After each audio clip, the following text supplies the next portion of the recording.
ఇంకా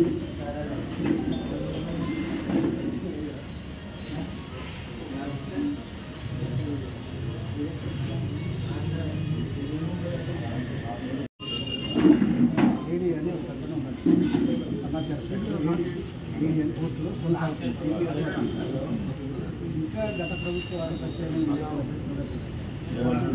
ఏమంటుందంటే మేమందరం కొన్ని ప్రముఖ పత్రికలు ప్రముఖ ఛానళ్ళకి అవిశ్వాస తీర్మానం సందర్భంగా అన్న ఏపీ 30 సంవత్సరాలు విలేకరు మా పేర్లు లేకుండా కొంతమందిని అతనికి ఇష్టం వచ్చిన వాళ్ళందరూ మాత్రం లోపలికి ఉంది. మేమేమన్నా కాల్ చేసాం, అందరం 10 కాల్ చేసాం, ఆయన రెస్పాండ్ ఎవరికి అప్పుడు సీఏ గారు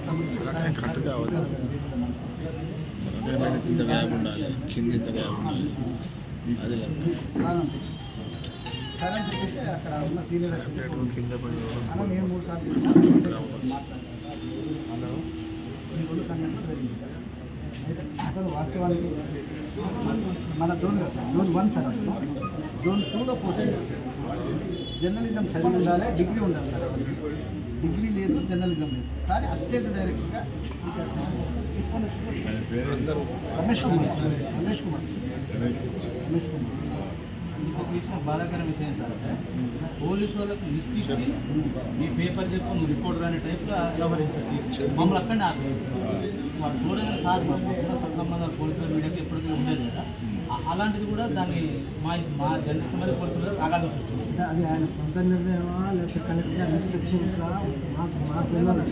అంటే ఆయన లిస్ట్ ఇచ్చి యాక్చువల్ దాని నా పేరు ఉన్నది, అందరి ప్రవేశం ఉండాలి. ఒకరికిద్దరికి రిపోర్టర్లు ఉన్నాక అందరికీ మాది ఒకరి ఇద్దరు ఒకరి 10 మంది ఉండేది కాదు కదా, అందరికీ ఉండాలి. ఎవరైతే రిపోర్టర్లు పనిచేస్తుంది మనది. దాంతో పాటుగా ఎవరైతే వర్కింగ్ జర్నలిస్ట్ మీరే గతంలో ఇచ్చారు, మళ్ళీ మీరే ఇప్పుడు మీరు తీసుకుని మా మీద దయ చూపి ఇంకెవరైతే అరువులు ఉన్నారో వాళ్ళందరూ కూడా ఇళ్ల స్థలాలు ఎంఆర్ఓ కార్యాలయంలో ఎంతోమంది కూర్చోబెట్టి డైరెక్ట్ అప్పటికప్పుడు పట్టాలు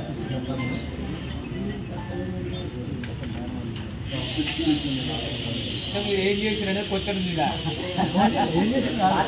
అయ్యాల మనం ఇక్కడ ఉన్న విలేకరులు కాదు, ఇక్కడ ఉన్న అధికారులు రాజకీయ నాయకులు ఏం ఉన్నాడే సారు బలరాం జాకని తీసుకొచ్చి ఎస్వి కాలేజీలో 1 గంట సేపు మాట్లాడారు ఆ రోజు.